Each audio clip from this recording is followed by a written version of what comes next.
Surrounded by. I am surrounded by. I'm often surrounded by. The entire system is surrounded by Freaking idiots. Surrounded by them. idiots. Out of control, but in control. There you go. So There you go. How have you been? I'm good. I'm thriving. Tired. Well, if you're tired, you're working, Yeah. and that's what matters. Yeah, it's good. That's good. That's No good. complaints. So I haven't seen you in what, 2? It's almost 2 years now. Yeah. That's I mean, crazy. I think I saw you out somewhere. Yeah, but we but haven't like kicked Kicked it. Yeah, in a grip. So what's been going on? What's new in your life that you're excited about before we get into the interview aspect? I mean, let's see. A lot has changed. I mean, Okay. since I've seen you, Mhm. but in general, like life kind of right now just moves like really quickly. Right. Design obviously is like front and center for me for Mhm. everything, and I've been with like a series of brands that kind of pushed me, I feel like, to a new level of as a creative, which is Nice. dope. And then I have Proof of Concept, which is my project Mhm. and my kind of brainchild. And that's basically just anything that I'm coming up with, I'm putting under that like umbrella. Right. And I think because my history is in industrial design, so I've really just been trying to work on making like a lens at the way I see the world, and then making products under that lens. So some people might start a footwear company, some people might make chairs, some people might make, apparel. I make everything, but I just make it my way. So when you buy into the idea of Proof of Concept, it's because you buy into like my ethos in design more than just an object. You're That makes- Apple. Yeah. You're Yeah. buying into the ecosystem. That's dope though. So you're Yeah. really, it's your lifestyle, Yeah. lifestyle, Yep. and it's a whole bubble of Ideas. That's incredible. That's Yeah. incredible. What has been? I know you started primarily in footwear Mhm. or, Mhm. and so how hard has it been making the jump to other, Yeah. It's interesting because my degree's in industrial design, Mhm. which covers a myriad of like directions you can go with it. You can go into transportation, which is like yachts and whips and aircraft, or you can go into package design. You can go into footwear. You can go work for Whirlpool and design the microwave. Like industrial design in and of itself is a really broad degree. But they just teach you basically like a skill set. So school was the last time that I like tried different concepts, So I did like an espresso machine, I did a shoe, I did a power sander, trying to think of all this stuff. So I went to Nike out of school, and that's what pigeonholed me into footwear. So I've been doing footwear professionally for almost 10 years now, but I have a space in the back of my head Yeah. that's like what school was. Yeah. So I've just never practiced professionally, right? Like I've never designed a chair for Herman Miller, or like there's people that like do industrial design, like, oh, I work for Bose and I design headphones and I know CAD and I render all these things. So I say all that to say that footwear is a very niche, very deep, professional or profession. And so the jump has been humbling, I guess. Nice. Because you have an idea about like, oh, I'm really good at this over here, but now I'm trying to apply that expertise and that like concept to a new thing. But I really like it. I feel like it's freed me up from, there's like an innocence to it. Like I've been working on some stools, and like that's just kind of cool, and like you Yeah. can make it in a lot of different ways. So it's been humbling but like freeing, and I really like it. That's so. Could you break down? So you said industrial. I know nothing about Yeah, any of most this. people So- don't. Yeah, exactly. You're Yeah. like, trust me. Yeah. But industrial design. So as opposed to someone who wants to Graphic. only make. Okay, so you got graphic design. and- Architecture. Okay. So if you're yeah. in industrial, that is everything from espresso machines to sneakers. Correct. Products. Okay. So anything in our world that is like mass manufactured. So your keyboard, somebody at Yamaha sketched and designed that. And that's like, The industrial designer is the person that's kind of the bridge between the person that's going to be using the object, i.e. the consumer or the athlete or the end use case, and the engineer. Okay. So you're that person that's supposed to kind of like have an intuitive sense about how, like, for example, I always use this object as an ice cream scooper. So somebody somewhere along the lines was like, a spoon is going to bend when I like go to get my Ben and Jerry's. And then at the same time, like, not just from a function standpoint of like not bending, but also like I need to use my arm and my elbow to scoop the ice cream. So actually holding something like bigger in my hand is going to feel more like ergonomic. Right. And so that's like how it fits in your hand, but also how it functions in order to do its job. So the ice cream scooper is like the quintessential example of like just like industrial design. So you're thinking about the end user, the human factor in the object, which is it has to go in my hand. Then you're also thinking about the function, which is I have to scoop ice cream.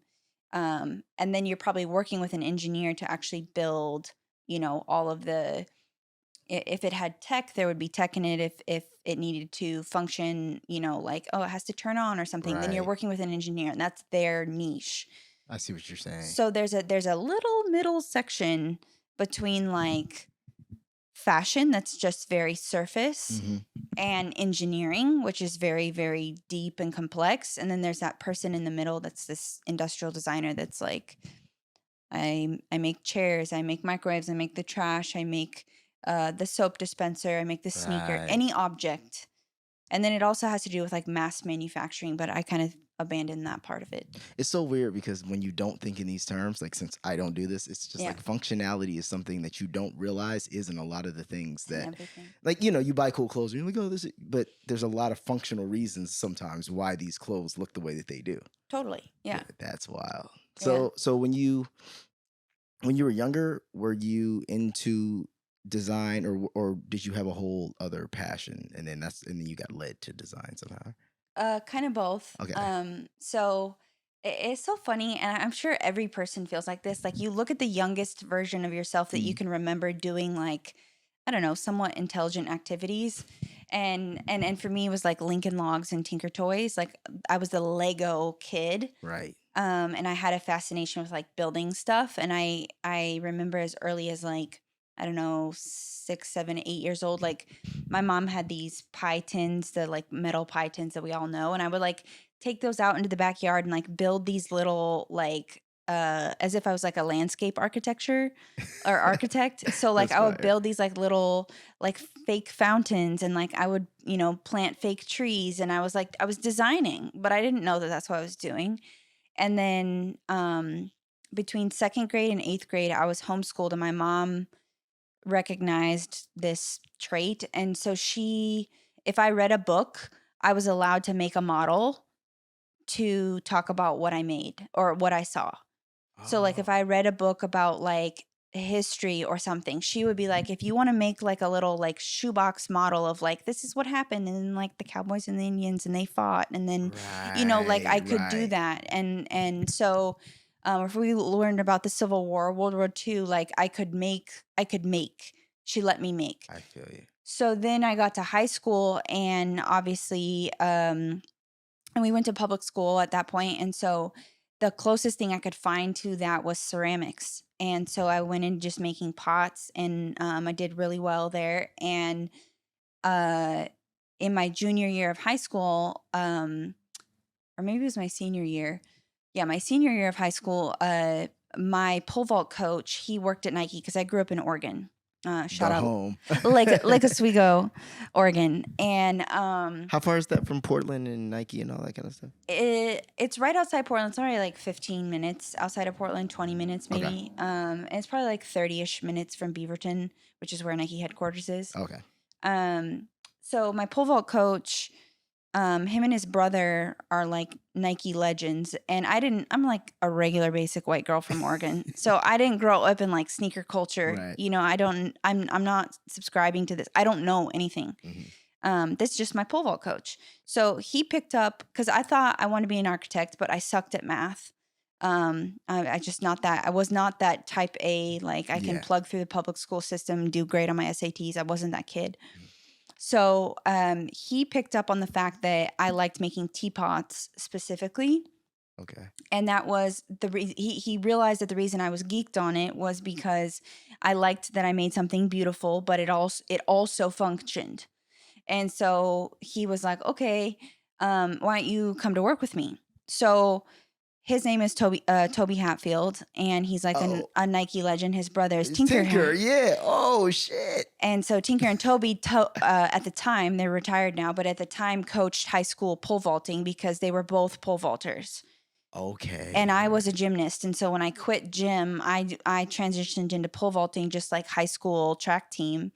I was terrible at it. I'm totally comfortable with that.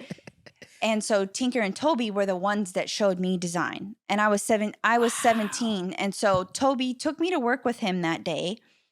And he was like, this is design. And because of who they were, I went to the most proprietary space on the Nike campus, which was called the Kitchen at the time, and in the Mia Hamm building. And I was like, you've got to be kidding me. Like, there's samples everywhere. There's materials, there's laces, there's sewing machines, there's 3D printers, there's laser cut, there's the full like lasting and like, gluing machines for actually making footwear.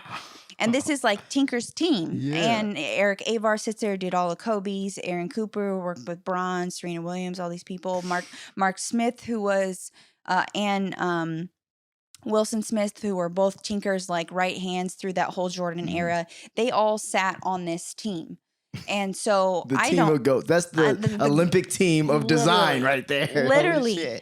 And so I was mesmerized by the space because I was like, wait a minute, like there's an alternative to architecture that I didn't even realize was a thing. And then Tobie's like, he was at the time doing like, there's a SFB boot for the Army that like is a pretty classic silhouette that most people know. And at the time, Tobie was designing it, working on it. And he like let me pick out the aglets, which are like the little things on the end of the laces. And I was just like, even that small of a detail, I was like, you've got to be kidding me. So he had a meeting that day with an Olympic fencer. So any meeting he went to, I went to with him, and I just followed him around. He gave me a key card access. Now I look back, I'm like, bro, you had you were what? This is like the internship of a fucking lifetime. Like what? This is wild. So OD.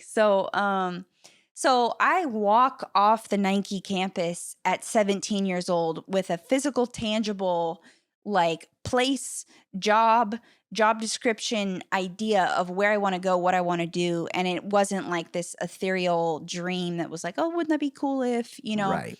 So they were the ones that showed me design, and they sat me down on the couch that day before I left. And they're like, look, if this is what you want to do, this is the degree that you need, and it's industrial design. And so then I just went on the hunt to find schools that had that degree, and the rest is history. Wow. Yeah. Now that's divine intervention. I know. Like the odds, it really is. The odds of that shit is. I know. Wow. Insane. And it's dope because you took the ball and you ran with it.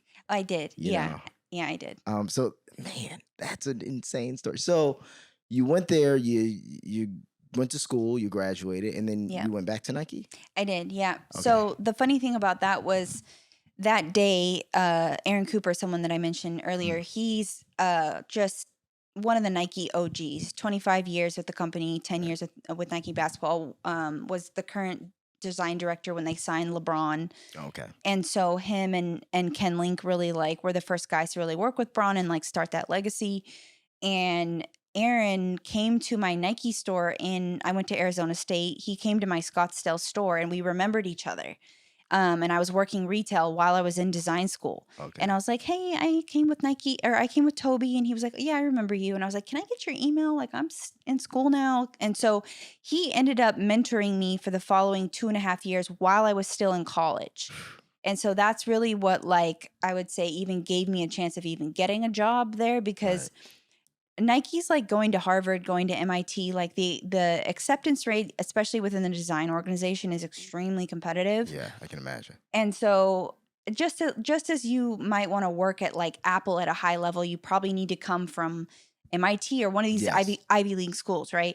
So there's Ivy League design schools, just like there's a Juilliard or whatever. Mm-hmm. So I went to Arizona State. I went to a regular state school that doesn't have this like, phenomenal reputation in terms of design. It's a good school. It's a better school than people realize, actually. Right.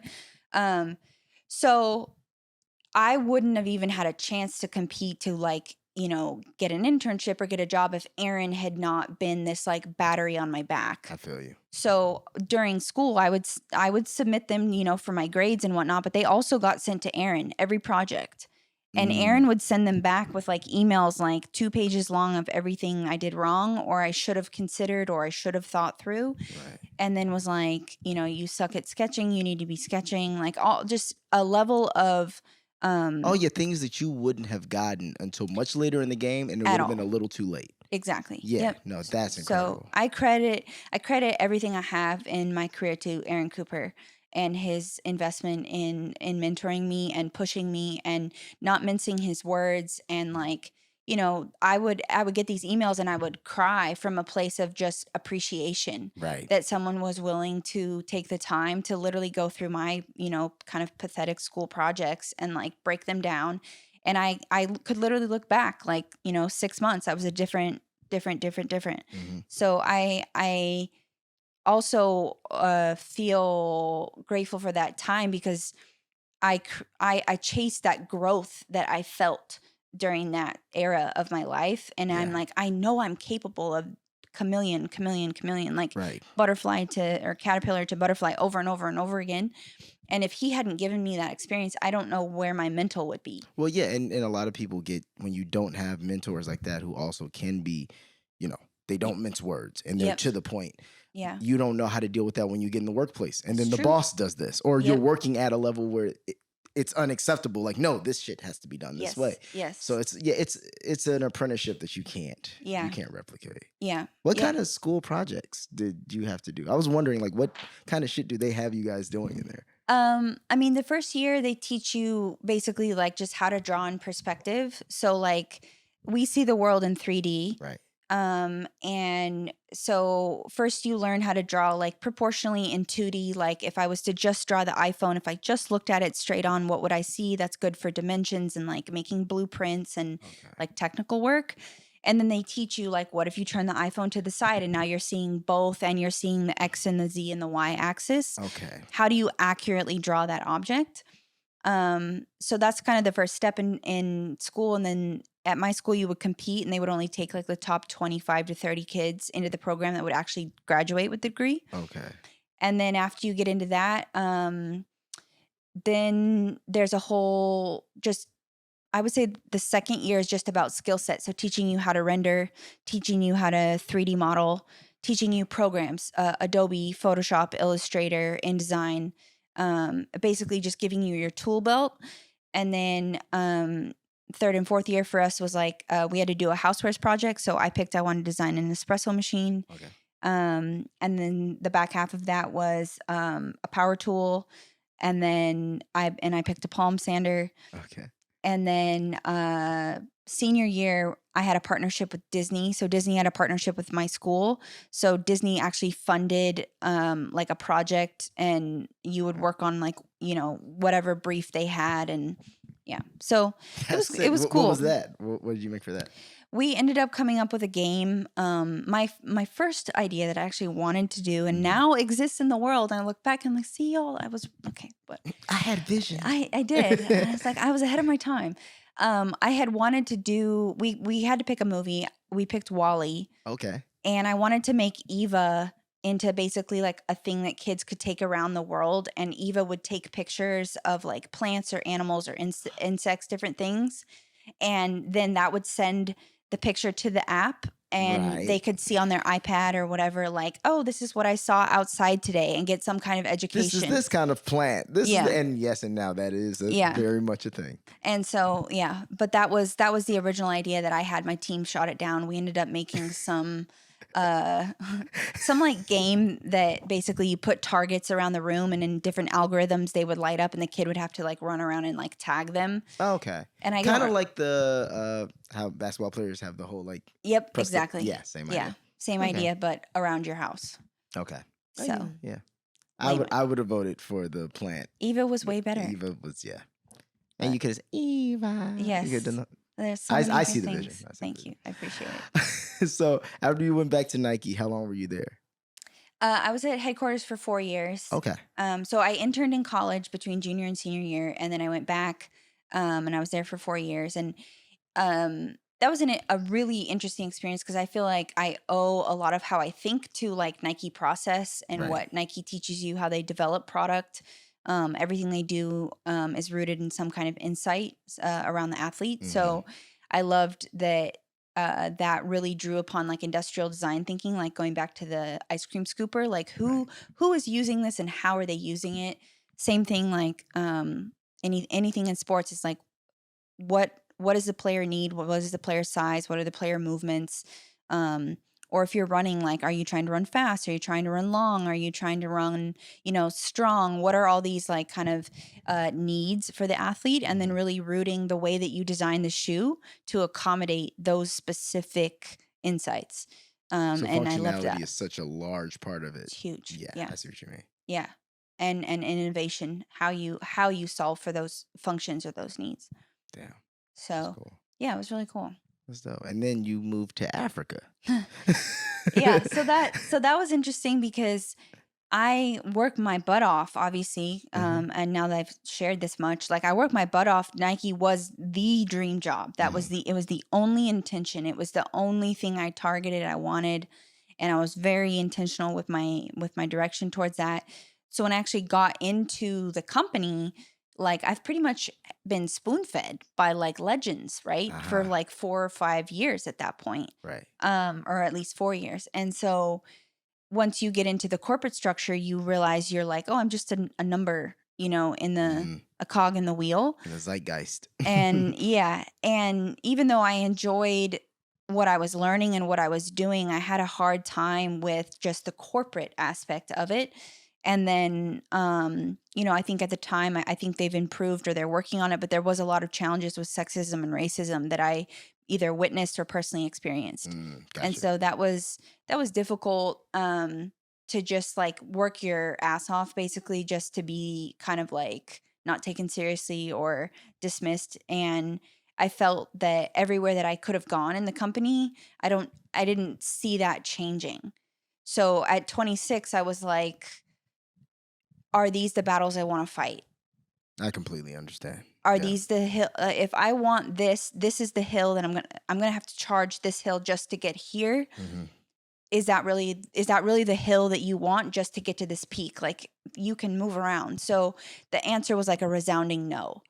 And so I ended up quitting and going to Africa, and the whole Africa thing started because with Nike, you travel, and so you start to see the world. And it's this idea of what I now know as white privilege started to become really real to me. And I was like, wow, I've grown up in such a way that I didn't even comprehend, even though you're aware, like the rest of the world operates differently.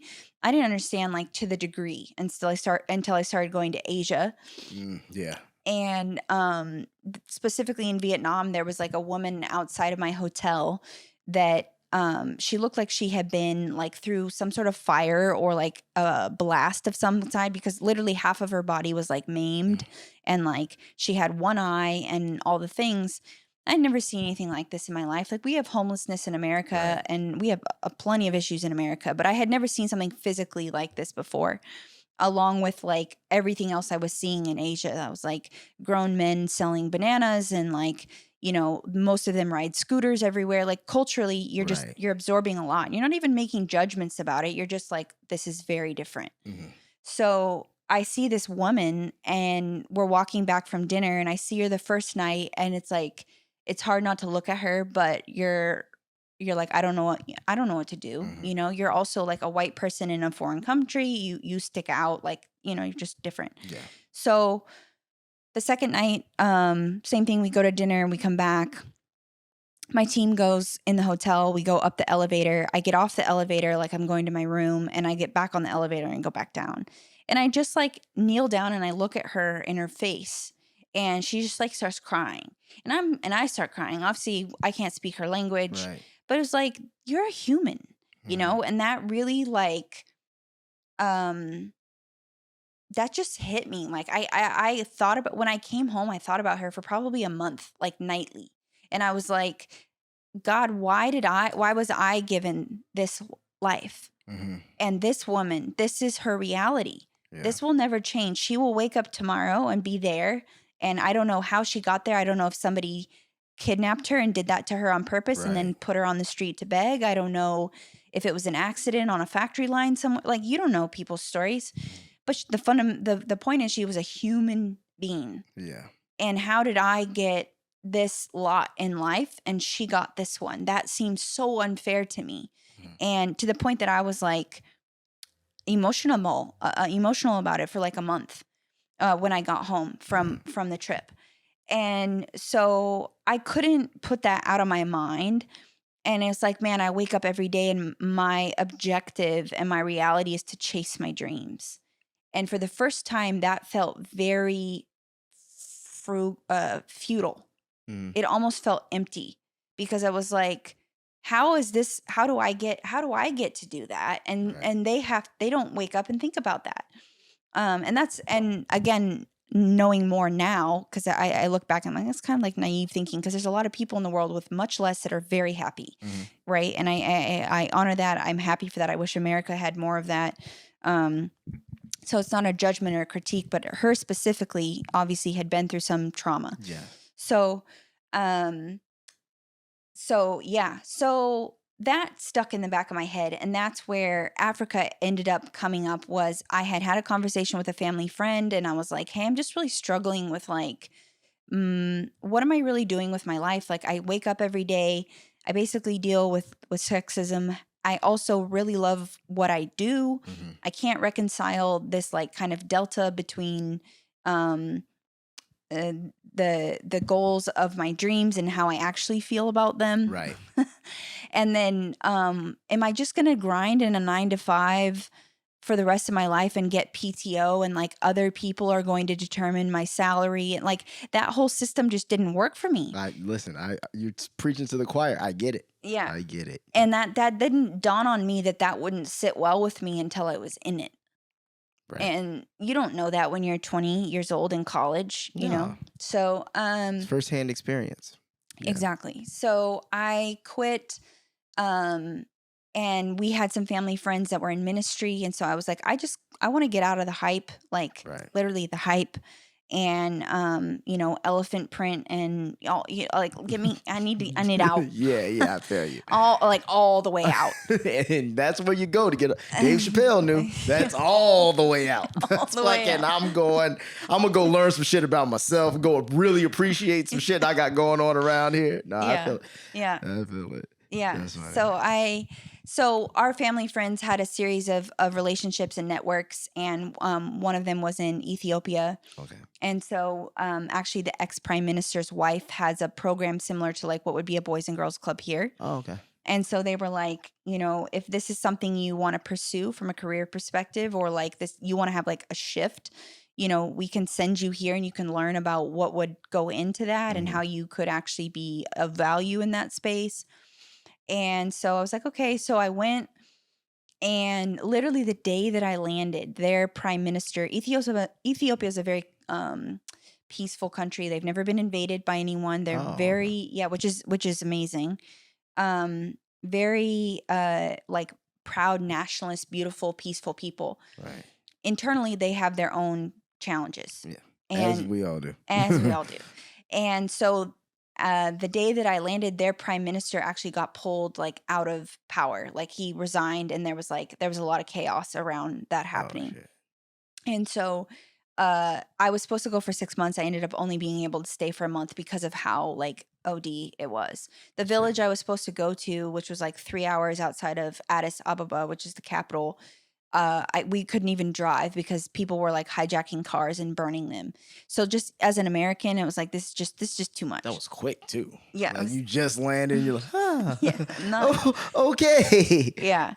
So I posted up in Addis for a month, and then I ended up coming back. And so it gave me again the same feeling as like I need to, America is not perfect. It's not so much about America. It's about the fact that we do have a chance or an opportunity here.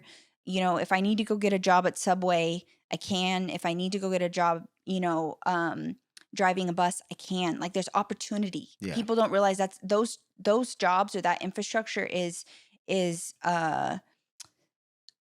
those are not like low hanging fruit things. Especially not in other places. Exactly. At all. Like, I mean, that's, you know, obviously that's why we have a lot of people who come over here from Mexico and whatnot, because they know they are willing to work, you know, and it's a lot of, we don't realize that we have a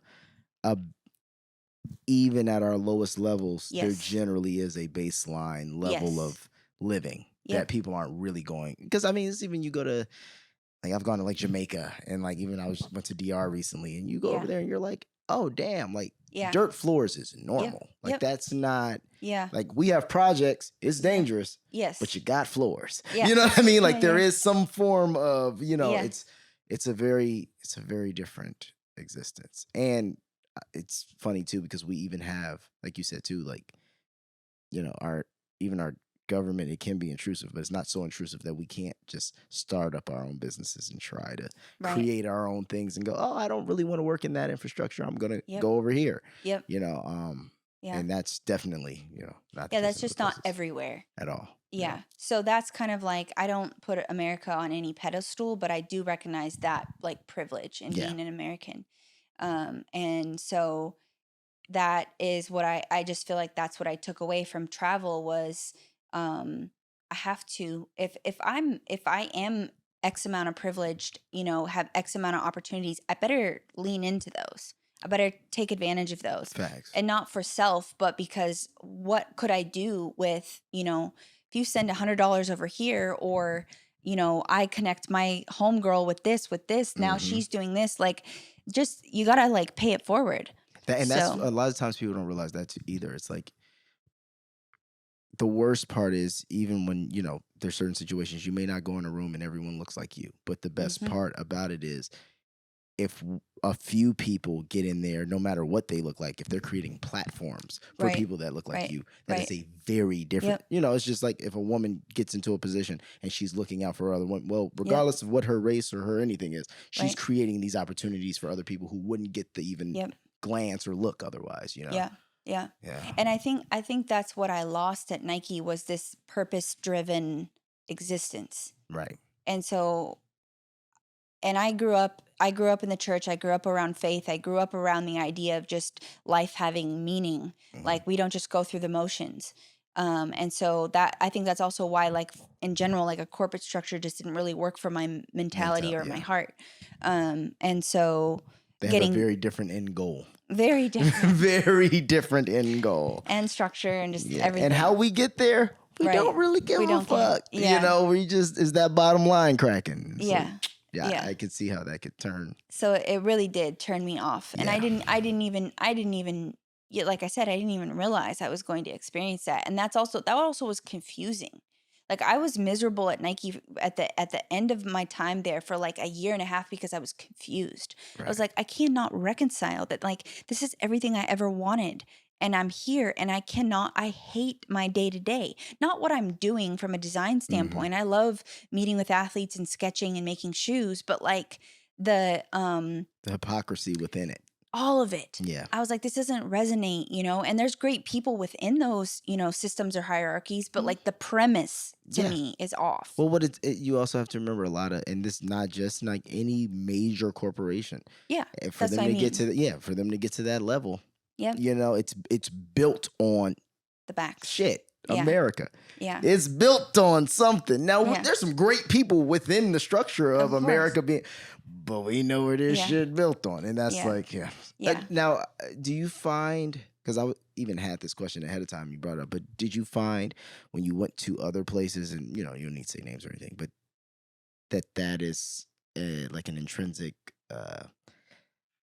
culture within these corporations where it is? I mean, we know that there's always sexism, racism in every company. Like, if it's big enough, shit, come on. You know, but have you noticed that being kind of like a underlying constant thing as a designer in these places?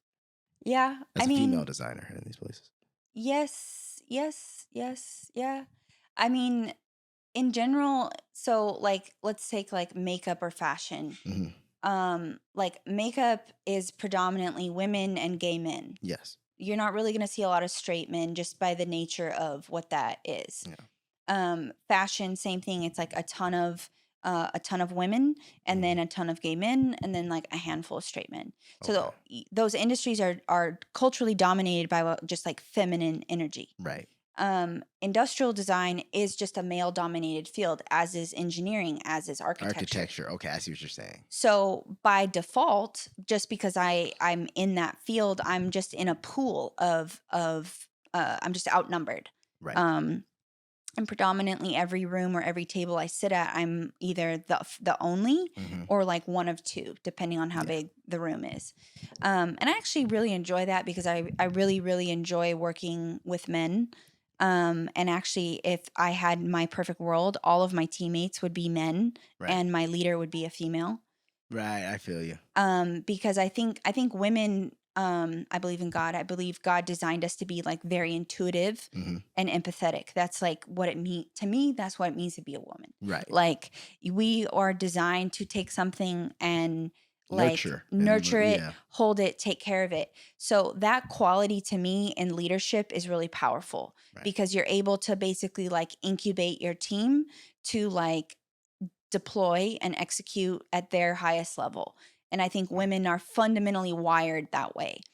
And I think that quality, specifically empathy, is really important and powerful.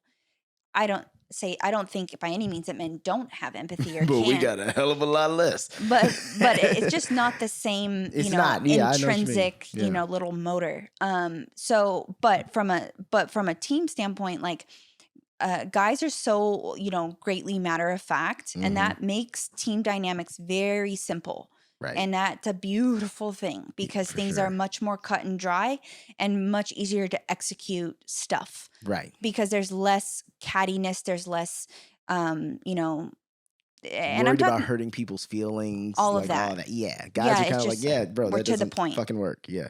Do something else. And I really appreciate that energy. But I think just within the hierarchy of industrial design, you just don't see a lot of women in that space. So then we can tend to be maybe written off a little bit. Or we can, if it's at Nike, it's very much like a locker room culture. Right. And so there's a lot of kind of like boys club energy at times. And I think that's just like an industry. I wouldn't pinpoint that on Nike. I think that's like an industry. That's like a design. Everywhere else, yeah. Yeah, for sure. It's everywhere. So yeah, but that said, I don't believe in women like succumbing to that, or like don't let that be a reason to not like go balls to the walls, and so that's kind of just when it does come to the male female dynamic, my only thing is just to tell women to just keep going. Like just, yes, this is going to be there, as is racism going to be there. Is everybody just going to sit down and cry about it, or are you going to keep going? And like either we turn the tide and we keep putting cool stuff out. We keep putting stuff on the table that like you make a cool TV show, you make a cool song. I don't care if you're black, white, exactly. Gay, straight. It doesn't matter. It's cool dope. and it's reaching culture. Yes. So therefore, it levels the playing field. And so that's what I just tell women to focus on, is just focus on leveling the playing field. And yes, our battles are going to be different, but there's every single people group has their own battles. Yes. And they may come in varying severities. For sure. We need to acknowledge that they're not equal levels of severity. But I don't But no one can pack it up and go home. No. I know what you mean. It's like, no. And if stay in the fight. Exactly. If they're going to put a wall up, you fucking navigate around it. Yep. You find another way. You go through it. You knock it down. You find someone. You sign something. You leave. You quit a job. Yeah. Whatever you need to do. But I don't stand for the like victim, woe is me, I can't figure it out. No.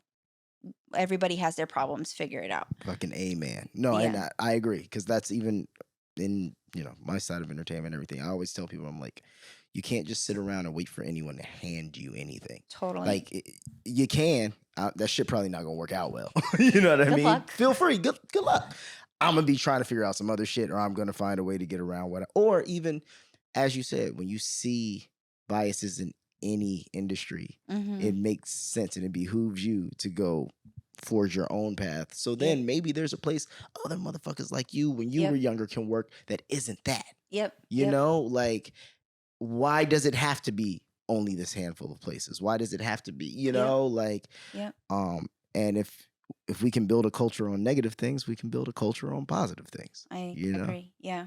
Yeah. So. And that alone, I think, is like really exciting. Like, I feel like because of what social media has done to society, I know it has a lot of negative implications, but like, I can come up with something and put it out into the world tomorrow. And if X amount of people buy into it or resonate with it or understand it, it can like grow into the next thing.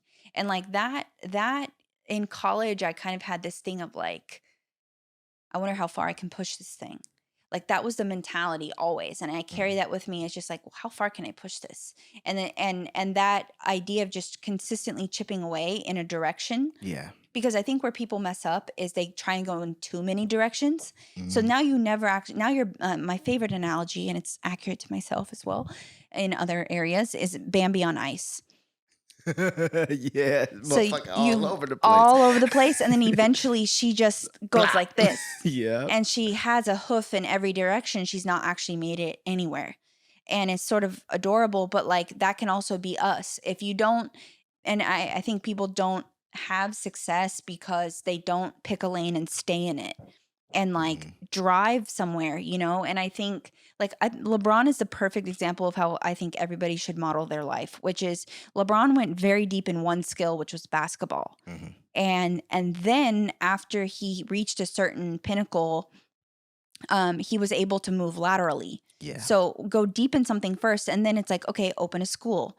Okay, start a tequila brand. Okay, start a media company. Right. Okay, hop in a movie. You know, start you know. Because now greatness is synonymous with everything that you do. And so, but if you come out the gate trying to do tequila, media company, Space Jam 2, I Promise School, like you're not known for anything or accredited, or like, you know, you don't have the bread, you don't have the resources, you don't have anything. And if you start playing poorly, motherfuckers gonna be like, see, it's because he trying to do all that shit. Yeah. Opening schools and shit. Man, get on the floor. Yeah, you can't, you gotta get to where you're going first. Yeah. Exactly. And then you can play the field. Yeah. And I think that's to me why I have stuck in footwear, because footwear was my thing that was going to take me to a certain precipice, and then I could move laterally across a bunch of other stuff, and I could kind of figure out how to do that when I got there. You don't even realize, you know, like Mario Kart, it's like you're jumping along and you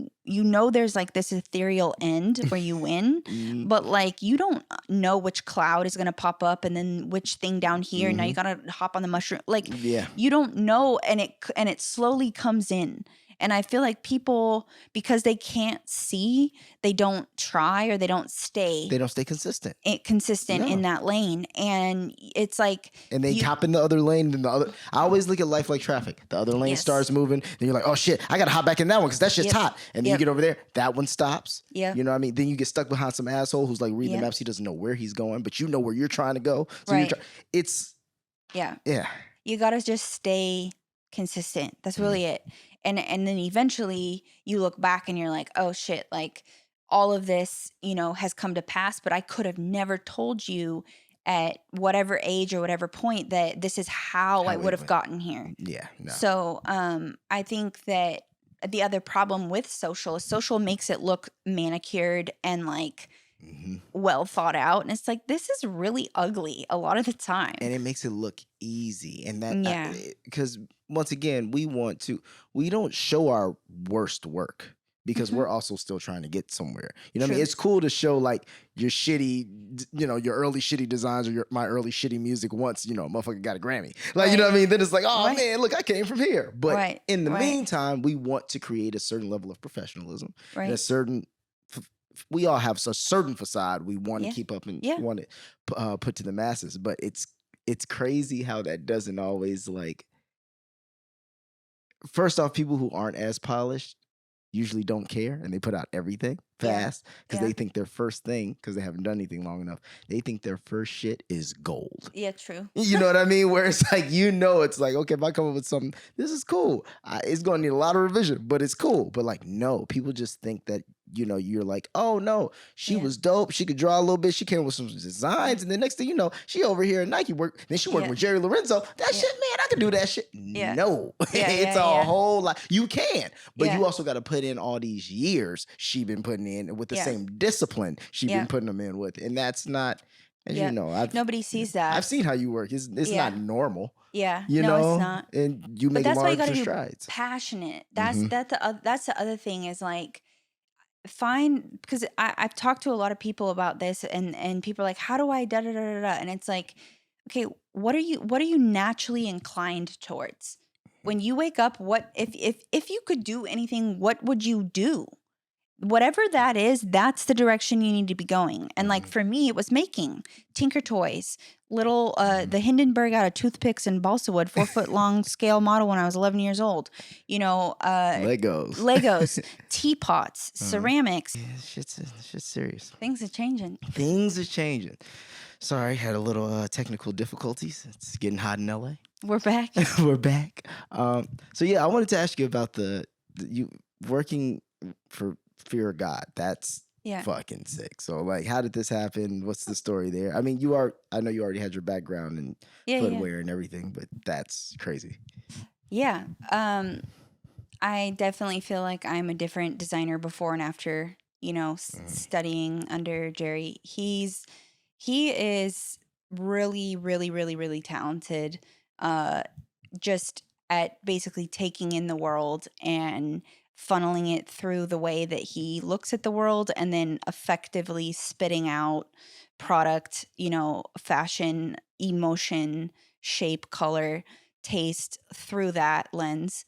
And people don't realize how difficult, like I had a convo like 2 weeks ago about this, which is, I'm sure this is true in any field, music, engineering, people who are really great at coding, like anything. You have your like aspiration of like, this is what I think is amazing, dope when it comes to taste. Right. Being able to recognize and appreciate something for what it is one thing. To be able to execute what you perceive as amazing is a completely different skill set. Yeah. So you can listen to a song and be like, that's amazing. Can you hear all those notes? Like how they brought the beat in like that, like all this stuff. But to be able to go in the lab and then be like, I'm making that. Yeah, that's a whole different, that's wild. Yeah. And that's the only way I can explain it, is the delta between his ability to have a phenomenal taste and execute that taste is elite, savant. I don't know what the words are. Shit. So that's really what I took from, just supporting him. I was his first like in-house footwear designer. Okay, nice. He had never had someone like directly under him helping him with footwear before. Okay. He has, partners and people that he's worked with for a long time that understand him and help him develop. But in terms of in-house iteration and exploring his own brain, I was the first person to help him with that. And I really enjoyed it. That's cool.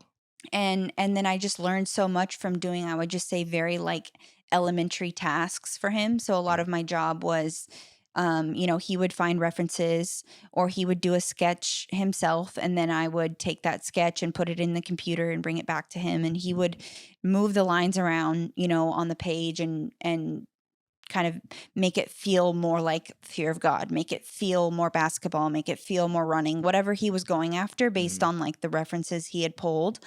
And so, just basically helping him move his lines around on the page is where I feel like my eye grew. And I didn't even know that that's what was happening until you get out of it and you're like, wow, I look at the world completely differently before and after him. Damn. And so it's a training, and the way that he sees shape and proportions and color was not something that I really like. I come from such a technical space. Like Nike's very technical. This is high performance footwear. Mm-hmm. You know, I'm working in the NFL. I'm working with baseball players. I'm working with, you know, marathon runners, whatever category I was in. Everything was about function and Right. technical innovation. And Fear of God is really about emotion and Jerry's just vibe. And so yeah, I'm deeply grateful for the experience, and I have a profound love for his taste.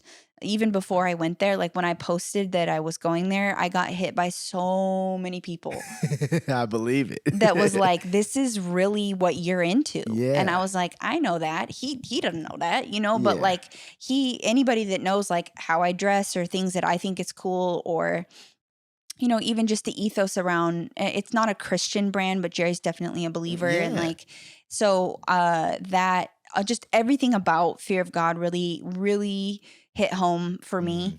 And then I feel like I doubled or tripled as a designer working under him. It just in terms of my eye and just how I see things now. And I really am grateful for that. That's fire. Yeah. How long did you work over there? And then were there any like projects in particular that you worked on that you were excited about? I was with him for about a year and a half, and I worked on all the eighth collection footwear, especially in the early stages. Okay. Some of the silhouettes, like some of the silhouettes he put in the show, I didn't touch, but most of them I did help with. Just he's a very clear creative, so a lot of the work, like it's not like working at a brand where like you like they give you direction, then you do a sketch and they're like, oh, I like this one, this one, this one. It's not like that. He's very like, this is what I want to make, and then you just support that effort as a creative. So Okay. it's like, okay, if he proposes what he wants, you either give him back exactly what he wants, and then you also also maybe propose 2 or 3 other iterations that like support that same idea. I see what you're saying.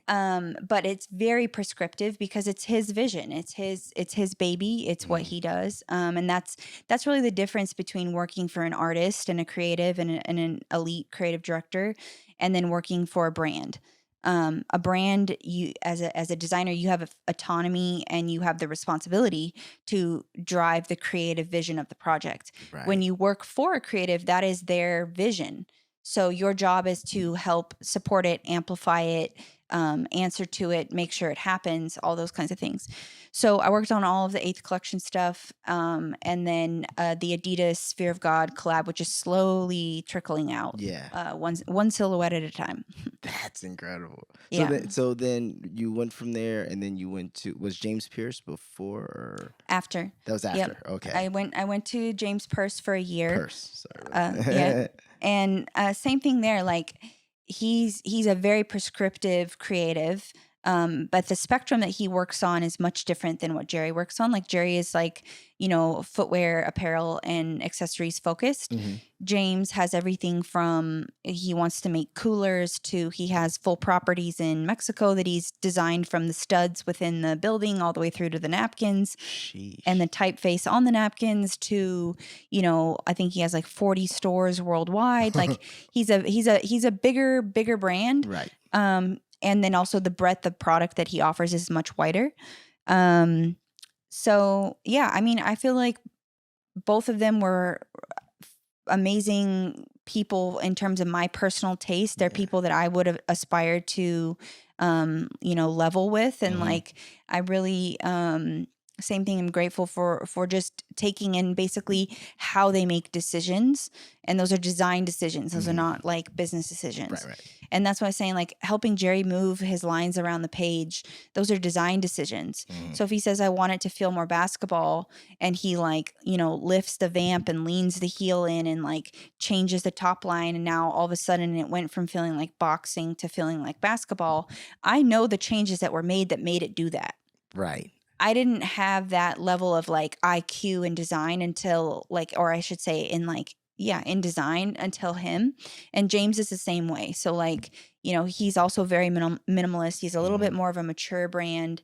And then he's also like very masculine in the expression that he has. So a lot of the stuff that I worked on was like, like rugged and kind of a very outdoor based energy. And then literally just got recruited to a new role and just started that literally a month ago. Oh, really? Yeah. So I'm always flattered, that people like want me to be on their team. I don't take that lightly. I take it as like a charge. And so I'm now working on footwear that is with a brand called KX Lab, and they're kind of the first time and place that a supplier, a manufacturer, and like a design function sit under one roof. So for example, if you're going to make this couch, usually you would go to a manufacturer to find the fabric, and that's your supplier. Then you're having that material shipped to wherever you're having the couch made, Vietnam, Mexico, Italy, wherever. And then that's your manufacturer. And then you're selling it as a brand somewhere in the world. Right. Those are 3 different like pit stops and 3 different, I would say like, priorities. Like someone has a strong expertise in wovens, and then someone has a strong expertise in fabricating a whole couch, and then someone has a strong expertise in branding and marketing and voice and emotion. The footwear industry hasn't really seen all of that done under one roof. So KX Lab focuses on specifically knitwear. So we develop knit uppers, knit apparel, knit textiles. But then we can also produce footwear. So the charge there is really to produce made in America footwear, which is a new thing that the industry hasn't really seen. So how many companies? I was gonna ask, how many companies even do? Yeah, I was gonna say it's not really feasible. a thing. Yeah, it's exactly. So until you innovate around the product development process. So that's really what I'm working on, and I feel really excited to be a part of that. And I look for, this is another thing I always tell people.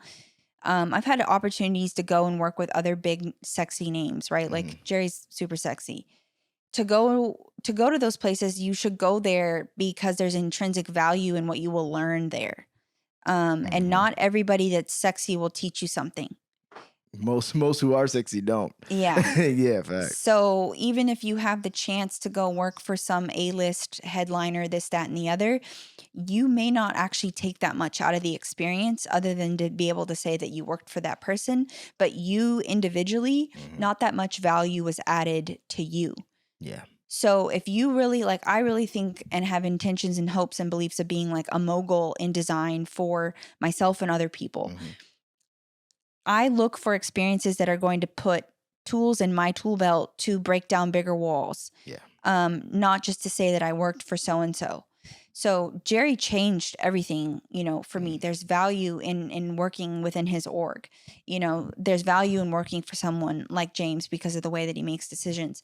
But I have been tapped for other projects, and I don't, I've told people, I'm like, oh, I got an offer here, here, and here. And they're like, well, why didn't you take it? I'm like, because what am I going to learn there? Exactly. And that's where I'm like, I wish people would value themselves more, because they're so thirsty to be associated with a certain brand or something, anything. And I'm like, you are more important, valuable than you're giving yourself credit to by just selling your time and your energy to someone because they have this big name.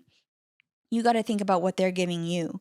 And it's like, are they actually going to teach you something? And that's what really drew me to KX, was like, I'm going to learn a lot more about the manufacturing process, and actually innovating around that, and actually having a say in that, and actually getting the chance to help shift the industry. And that is something that I can take with me when I leave there, that I can apply to proof of concept, that I can apply to, helping whoever build whatever. Like, these are tools in my tool belt that I can't necessarily get in a lot of other places. Yeah, but I feel, I feel with someone like you, it's same thought process I have. Like, you have all these tools in your tool belt because you plan on fixing a lot of shit. Yes. Whereas most people take the job over at wherever the fuck because they're like, no. Like, I'm gonna get this paycheck, and I'm not thinking about going. I want to work at Nike. I don't ever Right. want to be Nike. Yes. And there's a lot of people. This Yeah, majority, which is okay. Yeah, which is fine. Yep. But as I That's just not recognize me. that, no, that is not you. And Yeah. and I definitely think you have to take the right opportunity. You know, it's the same in my field. It's like, you know, there's certain roles that don't make sense. There's certain opportunities that just don't make sense because it's not on the path of where I'm trying to go. Right. You know, you know, there's a lot of people making money and all they do is Tubi movies. Yeah. Yeah. Yeah. You know, but you know, you do enough Tubi movies, then maybe you don't get the look when it's time to do the Marvel movie. You know what I mean? So, but people don't think like that. Yeah. People don't think like that, and I think people don't think like that because they're fundamentally insecure or they doubt themselves. And that's more my personal goal, is to eliminate people's like get out of your own way type thing, because you are more valuable and more talented than you know. But I can't wait. And I think that's a lot of people's problem too. They either feel that way and don't stick with something, or they're like, look, I can't wait. Like, I get it. I think I could do blah, blah, blah, blah, blah. But man, I ain't got all day for that to happen. Right. Whereas, you know, there's other people who are like, no, look, like this is what it's gonna be, regardless. So if I gotta, you know, if this hill's gonna be long or whatever, this is just what it's gonna be. Yeah. This is where I'm trying to go, and I'm gonna get there. You Right. know? And then, you know, obviously too, it becomes a financial game. Becomes a if you don't have the right opportunity, sometimes things don't line up right away, and then people they're quick to pivot. But like you said, that pivot comes from internally. They never really believed that you gotta buy in. Yeah. Gotta buy into yourself and be willing to ride that to the point of what you just said. You gotta be willing to ride that, like, no matter what comes with it. And that's like, I said that to my friend the other day. I was like, look, dude, I don't care how long this takes. I'm never not gonna try. Facts. And even if it costs me this, and this, like that, this is what I believe in, and this is what I think I'm capable of. And it's not just that, it's like, this is the mission that matters to me. So even if I never like hit some pinnacle in the industry, I would rather move towards a mission that matters to me, which is breaking barriers for other people, than just being a part of a system and never just chasing that purpose-driven space. So even my point is, even if I never self-actualize at some existential level, I will know that I had spent my whole life holding the door for other people behind me. And any room that I've gone into, I know I've done that. Facts. And I've done that. And that's not just for women. That's for a lot of people. Facts. And I've advocated for grown white men. I've advocated for this person over here. Like, whoever in the room, to me, doesn't have a mic or a voice, or is afraid to get to the table, I'm always reaching back, because that means something to me, because that's what Aaron Cooper did for me. Right. And that's what Tobie Hatfield did for me. That's what Jason Maiden did for me. That's what, Jason Petrie did for me. Like, all these mentors, my entire career, they've always reached back. Right. And I wouldn't be here without them. And I know that I'm helping other people. So if I keep doing that, what happens when they do that? But you have to be a product of it. Like, it has to mean something to you. Those men changed my life. Right. So that means something to me. So I'm trying to create that experience for other people, because I also think, like, I have this phrase that I really believe, which is, when people live at the edge of their potential, meaning you wake up every day and you're obsessed, right? I know there's some days you wake up at freaking 5 a.m. and you're in front of this computer and you're like, I've got to get this beat right, or I've got to get this shot right, because you're obsessed with it. There's a level of satisfaction there in the quiet of that moment that nobody else in the world can give you. 100%. And people don't understand it until they do it. Like, I'm literally like, because, like, no, this is some real shit. Like, people don't understand that shit until you sit there and you're doing something, and then you're seeing the progress, because you've done it long enough to actually look back and see fucking progress. Yes. And it's hard. And I want to tap into even what you were just saying about how you want to be able to open the door for other people. And what people also don't realize is, do you know how many people who thought same as us, like, oh no, I'm gonna hit this peak at fucking 30 or 25 or Right. whatever. And it doesn't happen. Yep. And then years later, some young person comes along, sees their shit. Dapper Dan is a prime example of this. Sees their shit, comes in, and now all of a sudden, you've reached this peak that you thought would have never happened, but maybe it's because you opened a door for somebody. Yeah. Like, think of it this way. Yeah. You're going to accomplish things in your life that just add on to a tinker's legacy. See what I mean? If not, be one of the shit. Jay-Z never thought that Kanye West was going to be what Kanye West was for his legacy. Hell no. Barely wanted to sign a motherfucker. Right. You know what I mean? So when you look at things in that perspective, it's you aren't just doing it for you. You aren't just doing it for the next generation. You're also doing it for the people who spent their fucking time. Aaron Cooper, right? Or Aaron Cooper, yeah. Who spent their time giving you notes. Taking times out of their day because they see something and they said, no, this is an asset. And you know what I mean? This is somebody who's going to blossom. And when they blossom, that ties right back to me as well. Deservingly, you know? And once again, I just, same as you, I wish people would withstand a little bit longer, because when you see that or when it happens, it's a beautiful thing. It's not always going to happen when you want it to or when it needs to. You might not even be mentally fucking ready for it. You know? No, I agree. And I think legacy is what I strive for, but also there's not, like I said, like the quiet of the moment. Like, I can't even tell you if there was a camera in my apartment for every moment that like I nailed something, and there's like, I'm either like twerking at my desk or like, you know, like on some like Tiger Woods shit. Like those moments in life, to me, there's no audience. No. Only me and God see that moment. And I really live for that. Like I really live for that, that I did that. And that like rush of like, I followed through, and there's this X amount of time and energy and failure put into something. And then you finally get to that moment and here it is. Yeah. And so that's what I define as living at the edge of your potential. And I think the repercussions of that is we break barriers, we build community. You and I are going to go to coffee or go to drinks, and this is what we're talking about. You're going to vent about what happened in the studio, but then you finally did what you needed to do. I'm going to be like, bro, I'm $100,000 in debt, but look at the backpack. You know, I made a couch, and now it's in Jay-Z's living room. And it's not because it's in Jay-Z's living room. It's because you've achieved a certain level at your craft. Yes. And that like... That's the unlock where I'm like, I wish that more people in life had the opportunity to live at the edge of their potential. And what is the repercussions of like hundreds of thousands of people, millions of people living within that inertia, within that energy is like this. Yes. Yeah. Because there's a level of self-security where like fundamentally, I think people are insecure.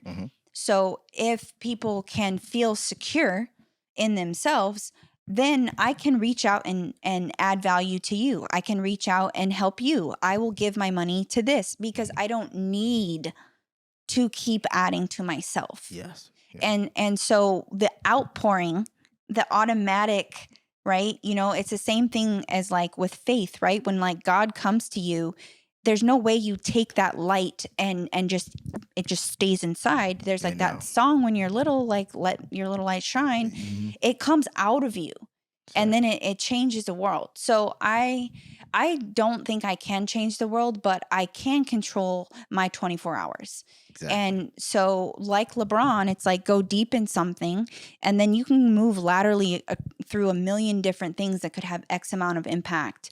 On people's lives. And that energy is contagious. Like you said, that's that light. That energy is contagious. The people around you want to work harder. The people who follow you want to work harder. I know I have a quote by Kobe Bryant over my bed. And the reason it's pressure, challenges are all an opportunity for me to rise. Anything negative, pressure, challenges. And I look at that because it's one of those things. I know he lived his life in that way. Yeah. And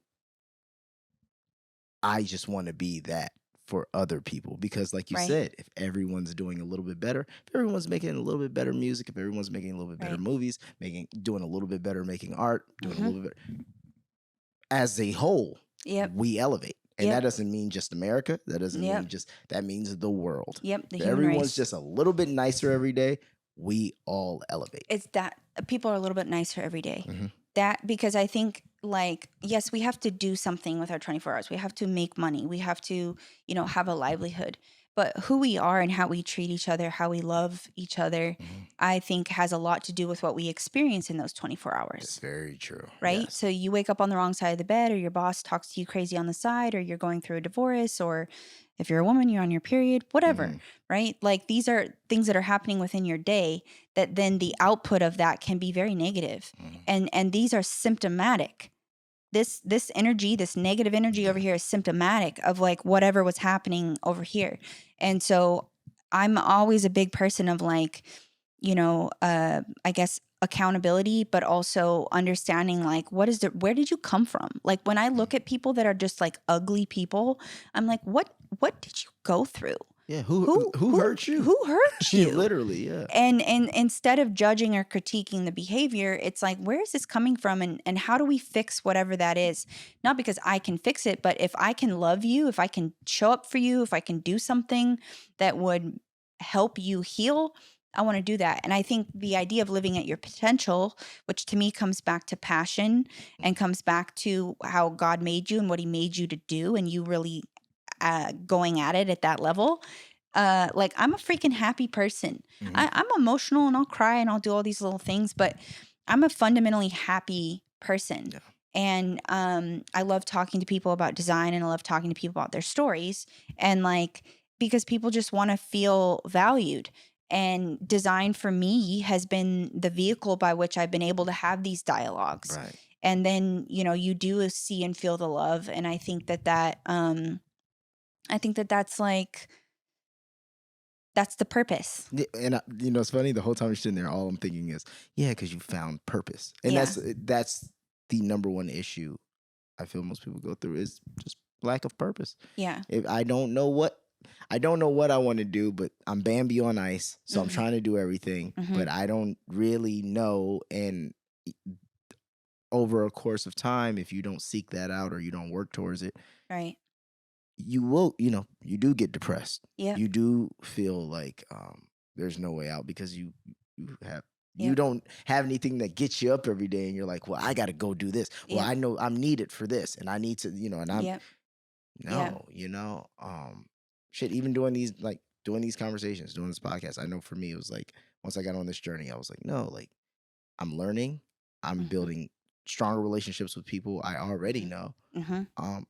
And like, you should be interviewed. A lot of my friends should be interviewed, and a lot fucking more, because the work they're doing isn't always getting the full love and support or highlight that it should. Yeah. And I see it because I know with myself, a lot of times I feel that way. Yeah. So it's it's but there's nothing better than the feeling of when I, edit one, put it unlisted on YouTube, and I'm like, hell yeah. Like, okay, got another one. Okay, because I remember when there were fucking none in the playlist, And so it's like you said, it's finding that purpose and bringing that light to other people. So I think too, like, the Bambi on Ice thing is really helpful, but I also think, I think Bambi on Ice is something that can be fixed and rectified for people, meaning you're going in too many directions, like, pulled together. There's also the devil on your shoulder. And so if you've got the devil on your shoulder while you're Bambi on Ice, that's a really difficult place to come out of. I see what you're saying.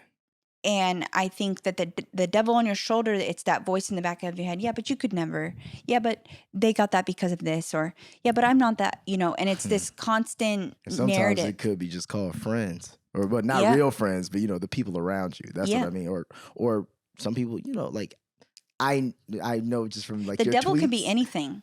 Oh yeah, no facts, Yeah. and that's what I was gonna say. No, I know Yeah. from your tweets and everything. I'm like, you have the Yeah. most supportive fucking mom and like Oh, I family do. ever. Yeah. No, ever. Like, just like my parents, like so supportive, like Yeah.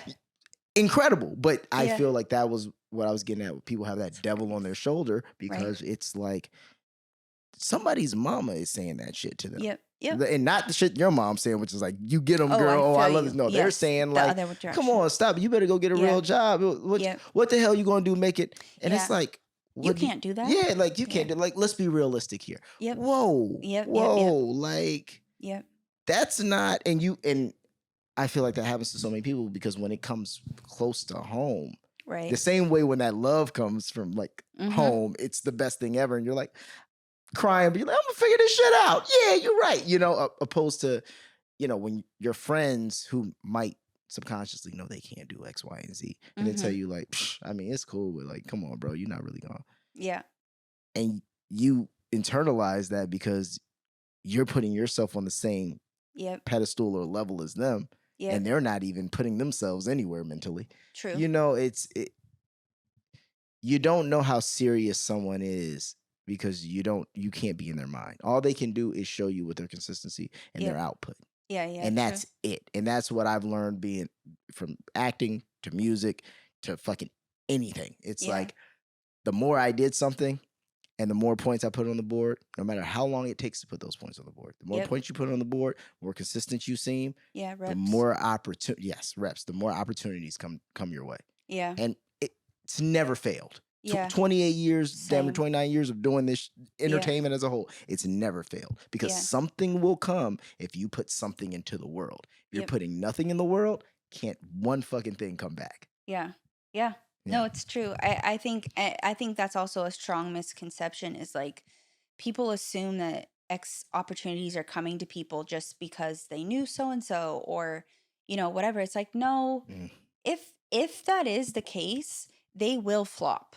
Yeah. Like everything will come to light, Mhm. and that's not like a negative thing. It's just like you have to have the chops to Facts. survive in anything. Mhm. So if and that's also what I love about the creative fields, right? Is like either the song sounds right or it doesn't. Right. Either the chair is drawn in perspective or it's not. Like there's not really a margin for interpretation around, this isn't art.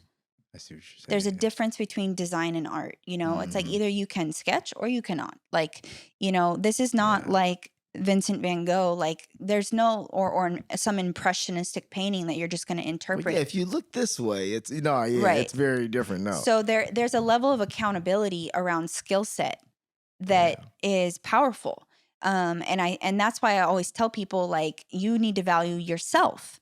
Don't just go where the hype is because your skill set is what puts points on the board. Mhm. And then the next big thing and then the next big thing. But if you're not learning and adding value to your tool belt, then you're not actually moving. Mhm. And that's like that other thing of don't mistake busy for productivity. So like, don't mistake just being associated with this as productive. Are you actually on a personal level growing and like elevating your skill set? And that and then that's really what now you're known for something. Now people want to work with you, and that can also be soft skills. Like I have several people that I know in the industry that are like really talented, but total assholes. Yeah. And especially if you're in a corporate culture, good luck because you will get got with that attitude because no teammate, right? You can't move categories, you can't move up, you can't because word travels around the company, this person's difficult to work with. Right. Doesn't matter if they're freaking, talented X, Y, and Z. So now so there's accountability around I need to be a great teammate. I need to be an empathetic leader on my team or within my, my skill set, what I'm responsible for. And then I also need to like learn and grow, in what I know about design, about music, about architecture, about whatever. So, so I just think that people think that opportunities are given, but it's like, no, somebody somewhere was putting in reps, and that's also where confidence comes from. And that's also where you can delineate between like people who are smoke and mirrors and then people who actually have the sauce. Because confidence is proven reps. It's like if I know like the only reason I'm going to try and squat 220 is because I know I can do 180 and I can do this. And then I'm going to just add, one more rep with this much more. Right. I can do it. It might be a push, but I already know because I've built up this much, versus arrogance is like, oh, I haven't lifted in a year and I'm just going to go try and squat 220. Boom. Done. Yeah, it's over. It's over. Yeah. So that, I really live and breathe and die by that. And that and that's why it's so easy for me to talk about anything. The best interview advice I ever been given was just talk about what you know. Because that's authentic. And then you have a certain level of swag when you're speaking about what you know because you know about it. Right. So that and you can go into detail about it. And it's not just... You're not going to be dodging and moving and weaving because somebody can poke holes in whatever. Right. So I just think that the idea of owning skill set and pushing yourself within that is really pretty much where everything comes from. It's the opportunities, it's the confidence. It's like, oh, this is actually what I'm interested in. I want to zig from footwear into furniture, and I want to do this, and this, and I love coffee, and I want to do a bunch of stuff around coffee, and but I have enough confidence in myself to even do that because every single day I'm chipping away at this and I'm like, okay, well, that didn't work. And, Thomas Edison, like that 1,000, that's a real thing. Yeah. It's so cliche, but it's literally so found real. 999 ways it didn't work. Yeah. It's all good shit. And also think of the things he stumbled upon in the 999 ways. Not only that fixed that problem, but that also was probably just other shit. He was like, oh, I'm gonna work on this later. But I didn't know you could do this with, Yeah. And then it's like goes in your pocket for like some other moment. And then it pops up on this thing and you're like, oh, wow, okay. I've dealt with this before. Yes. Yeah. And that can be with people too. That's like, that's very true. That's I really study environments and situations that I go through. If you haven't read 48 Laws of Power, everybody needs to read that book. Like you need to understand yourself and how you contributed to a situation, and then also understand the players and what motivated them to move how they moved and whatever that was, and study that shit. Yeah. And break it down and figure out why did this happen? Because and make sure you look at your side of it too, because I've noticed so many people, they'll love to be like, well, it's because they did this and then they did, well, motherfucker, what did you do? That's when you're going to fumble. Yeah, like what did you do to, what is your, that's something my mom, shouts out to her, that she really raised us on was every single time, like I remember when we were little, we would come in her room just like fuming about something. And we might be, and to this day, she'll be like, Brittany, you are justified. However, and it's always the however. Right. Draw the circle around yourself. What did you do? How did you handle it? How did you respond? Because you're always accountable for your moment, whatever that was. So she's like, I don't care if a girl slaps you, across the face. If you spew back at her, you bitch, you're responsible for that response. Right. No matter if you're justified, no matter if she had no business smacking you. And in the workplace, that's extremely important because you're building your reputation and legacy as well. Yeah. So like, even if somebody over here is popping off and I have had that, you want to talk about failures. I have had so many moments where I'm like, I can't take this anymore. And I explode. And sure, I have a certain tolerance, right? And and also I might be justified, and even justice, I have seen justice served on my behalf for whatever, but I'm still responsible for my emotions. I'm still responsible for my reaction, for how I treated this person, how I interacted with them. And I just read last week the 12-week year. Oh, you know what? That's on my list. It's pretty good. And one of the things they talk about in there is like accountability is not the same as consequences. Ooh, I like that. It's very true. And so when you live in the truth of the fact that there are consequences for your actions, it changes the way you move. And so even if you are accountable and say, yes, I did that, that still doesn't mean, so I'll give you a perfect example. At work, I won't say which workplace, but at one of my workplaces, I got upset and I had reason to be upset. And this, bubbled up to a certain point, and that went back to the people that upset me. Right. And they shouldn't have done what they did. However, those people refused to speak to me for a month. And these are people that I need to be holding hands with on a regular, Right. So now I'm in a meeting. They're not making eye contact with me. They're pulling so-and-so aside for this, and this. Right. And some of that, I can't blame all of that on like retaliation, right? Some of them, maybe now they think I'm a spaz. Oh, she's not safe. Oh, she's not. Oh, she's emotional. Oh, well, I didn't see that reaction coming, so now I'm afraid of interacting with her. Mm-hmm. So if I take severe accountability for how I interact with the world, I now actually am more on the offense because I'm thinking about the repercussions of my own actions everywhere and the consequences of those actions and what that actually would do to a team or a coworker or my ability to move as a leader. So that's another thing that I don't think gets said enough is like extreme accountability and then thinking about for every action, there's a reaction and there's a consequence for those actions and that like live in the truth of that. Be mindful of like how you operate.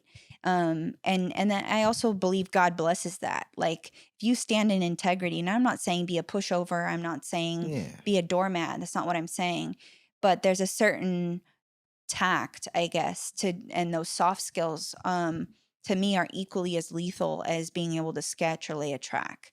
And if you can couple those two things together, then you do actually reach those maximums, I hope, where I do get to actually help other people live at the edge of their potential. But if I'm not mindful of my person in that journey, I'll also never like reach that. And skill set isn't enough. And also because you'll never reach it because you really aren't there yet. Yeah, and it's like my parents always say this, and they'll say, God won't give you anything you're not ready for. And if you don't do the work, and regardless of whatever, a person believes, just if you don't do the work to build the person that you need to be, when those situations come, you will crash and burn, like you said, because you're just not ready. Yeah. Opposed to someone who's ready, has gone through the work to, has been in those situations, grown from them, moved on, built back better, take extreme accountability. Well, that's somebody who can employ thousands of people. Yeah. Yeah. You know what I mean? And who can, who can create a different environment, and who can, be accountable for other people's livelihoods, other people's, dreams, other people's goals, so. Yeah. Yeah. And I you see and feel that when someone doesn't have that and they're in a position of power or in a position of leadership, like that it's definitely felt. Right. So in terms of legacy, that's I hope to leave a different legacy. No, I understand. So what's next? What do you want to do next? What is I know do you want to do an entire furniture line with proof of concept, or where's your head at now? What do you want to do? Yeah. So I think I mentioned it briefly at the beginning, but proof to me is like a design lens, just like Jerry has a lens for fear of God. Right. And that's what makes you special. That's what makes anybody special. It's also why I think people are like, oh, the market's so saturated. I'm like, no, it's not. There's room for every single person's perspective. Right. If you make a song and I make a song, they're going to sound completely different.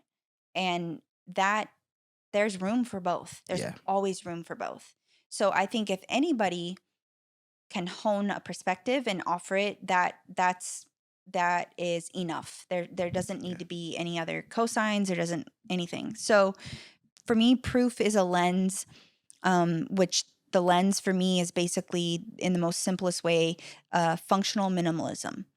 So because I'm an industrial designer and I love that things work, I like to make really well thought out products. But then I love brands like Jill Sander, Margiela, Rick, like Old Celine. I think Old Celine and Jill Sander would be the best example of like true minimalism and shape driven, design. Right. So basically imagine if like Jill Sander or Phoebe Philo had a baby with like Toomey.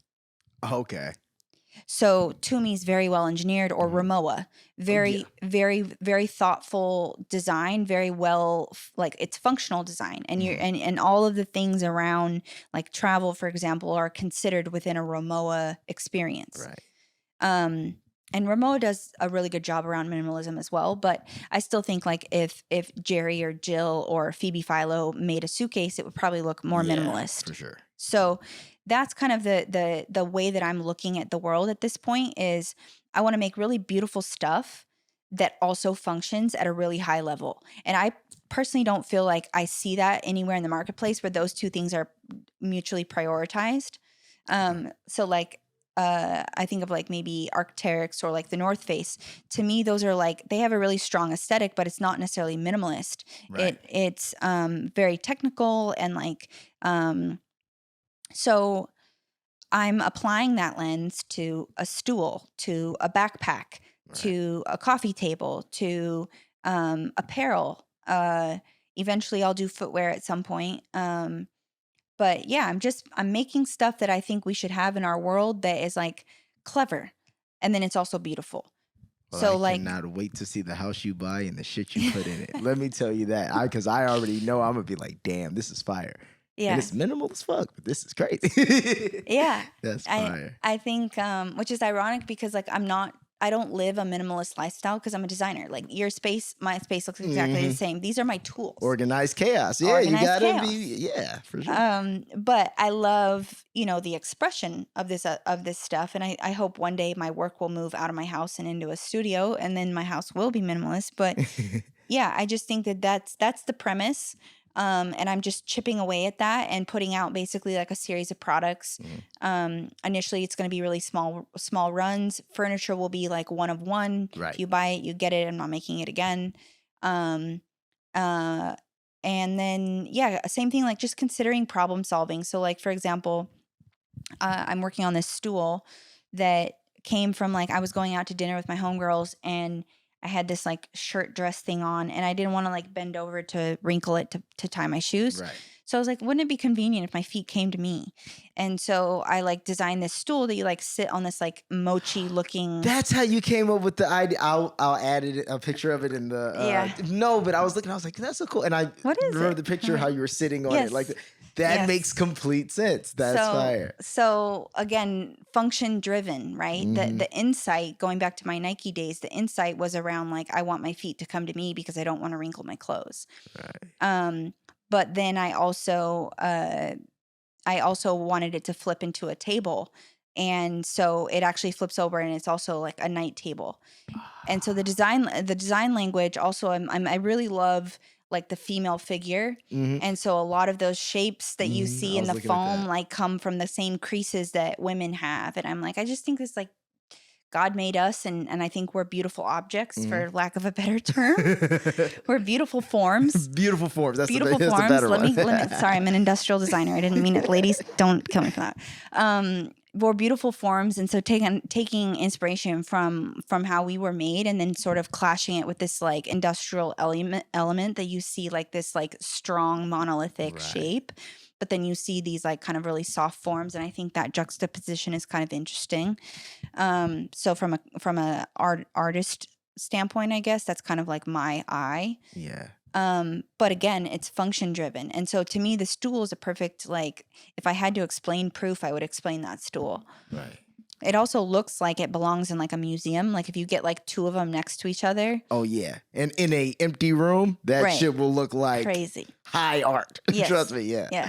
So I'm really geeked on that, and just finessing kind of all the little details around that. But that's also getting applied to backpacks. That's getting applied to all this stuff. So yeah. So I'm just slowly rolling that out. It's very expensive, and I can believe that's a whole thing. I mean, Jerry really inspired me because he owns all of Fear of God, and that's a big deal. Yeah. And same thing, like James Perse started with $10,000 of his own money and has grown the brand into what it is. Sheesh. And so when I look at that, I'm like, I know them personally. I know the human. So I don't really have a lot of imposter syndrome at this point in my career because I'm like, you're a human being just like me. Yeah. And you're older than me and you have different exposure to different things, but that doesn't mean that I can't, or I couldn't get learning. Like I already got to the place where I'm working for you. So if I'm in these rooms where I'm studying under you, and to your point, it's like people don't see the hours of discipline behind it. This was not just given to me. Like I earned my way here. So I really believe anyone can earn their way to a certain level. Once you get to a certain level, it's more about chess, but that is enough for me to be like, I can do this. 100%. So and you're standing next to a motherfucker who didn't have it at one point. Like that's my number one. Like when I'm around people who are, I just be like, damn, that's crazy. You were like sitting on the couch trying to figure it out, whether it was 30 years ago, whether it was 10 years ago. Like shit was not moving like this for you. And you did this, and maybe some moves I don't know about, but whatever that is, I know it took you and you got here. So it's not impossible. Look, and I'm sitting next to you. So shit ain't impossible. You know what I mean? Like, and that again, back to the Bambi thing, the devil on your shoulder, the imposter syndrome, when I mentioned earlier about people got to get out of their own way. You got to get through this first. 100%. And I think because I just had this epiphany the other day, because Tinker and Tobie showed me the kitchen at Nike. It wasn't Tinker and Tobie that validated design for me because I didn't have an emotional investment in sneaker culture. Right. I'm again like regular white girl from Lake Oswego, Oregon. Like I don't stand in line for Concords. I don't have that wasn't my reference points. What I saw was a bigger Lincoln Log Tinker Toys, balsa wood hot glue gun. And how it can be done. Like when it's at the highest level, how this shit can be done. So even if you got to work in some kitchens that are a little below this on your way up, you done seen how good this shit can be. Yeah. And so that for me, because I had a physical place in my head, I don't think I ever dealt with the same level of doubt that my peers I saw deal with in college or even in my career. So like people will work their whole career to get to Nike. Right. And when they heard that I knew them, they'd be like, well, what do your big time mentors say? And I'm like, I didn't. It's a whole different perspective. That just wasn't how I was looking at it. But they're coming from their perspective, and they're coming from I've tried so hard to get here. I've finally gotten here. I've had to work X amount of jobs to get a job here, whatever the case may be. And that just I don't know. That just never was a thing for me. So I think that the imposter syndrome that people carry is so detrimental. And if you can eliminate it, then you got to have a little hubris. You got to have like a little bit of swag that might be inflated just to push through, like to be, was it crazy enough to think that I can? Yeah. That's a real thing. But I also think there's like real validators or key moments. Like for me, reference points, like I often reference sonar, right? So like a dolphin will like send out X amount of clicks into the water and it will ping back to them, and that's how they orient themselves. And so I look at life like that, where like I will ping the world around me, whatever that is, and I'm like, okay, I'm only this far from this. Yeah, I see what you mean. And so if Jerry is a reference point for me, I'm like, okay, I'm only this far from Jerry. Right. And if I respect him and I aspire to be on his level of creativity or manifestation of creativity is a better way to say it. I'm only this far from him. Yeah. And only I know what that means because of, it's the same thing for you as like you and Jay-Z or you and Ye or whoever, right? No, and it's like, who those reference points are within your career or your passion. And you know what people you work with who work closely with them. And you know you're like, huh. Well, I guess in theory. Yes. I'm not at the base. One thing, me and my friend were talking about this, Denzel. We were saying, it was like, oh, you know Denzel. Denzel Whitaker. Yeah. We were talking about this and we was like, man, we were talking about how we were like, working on this shit, it seems like such an uphill battle. You're trying to get to the top of the fucking mountain. But we were like, but when you look back, you're like, well, shit, I'm not at the base of the mountain though. Yep. You know what I mean? Yep. I'm not at the first step because I Yep. remember what that was like, and I know I'm somewhere in the middle. But shit, you know, it's an uphill battle. It's an uphill battle. It is, but it doesn't feel impossible. No, and you love what you're doing in the process. When if you love what you're doing, and you can't lose. Yeah. You can't lose. I also think that's actually a really fire delineation to make, because that's where people lose. You have to love what you do, or you're never gonna, you're never really gonna, like, I think, hit the peak. Mm-hmm. And I see this without saying too much. I see this at every level, right? Where people are not motivated by passion. Yeah. But they're motivated by money or winning. Yeah. There's a cap. There's a cap to that, because your ego will always get in the way. And therefore, whatever pinnacle you actually could have hit off of passion, which would have suggested, oh, I don't know how to do this, I'm going to bring in this person. Oh, I need this, I'm going to bring in this person, right? It's rooted in passion, curiosity, humility, empathy. Like, it's just about the love of what you're doing. And the process. And as the process. Cliche as that sounds, and people love saying that, it's process. You have the capability. When you operate from that space, you have the capability to bring other people and things in to your aura that will actually push the ball further down the field than you could have by yourself. And elevate you, even in and the also process. elevate you in the process. HY always says that. But if you are motivated by money or winning, you have to stay on top of everybody all the time. Yeah. And then that selfishness will take you down. It'll destroy your career. 100%. And you'll literally never reach the actual pinnacle. It's like I feel like this is in a book somewhere, but you'll never, you know. it definitely is like some somewhere, Siddhartha, like, I don't know what book it is. I'm like drawing upon from my subconscious, but like it's like the irony, right? The irony is you'll never actually. It's the flying too close to the sun. Yes. It's like some Aesop fable shit. That's kind of what we're going into. Yeah. But Brittany Pierone, thank you so much for coming through. This is an incredible interview. Thank you for having me. I'm excited to see what you do next. Like, seriously, I know it's going to be incredible. Whatever it is and whatever you're making through your lens, I'm excited to see it. And thank you for the chance. You dropped some gems. This was fantastic. Sure. Good times. Well, that's it. Appreciate you. Bye.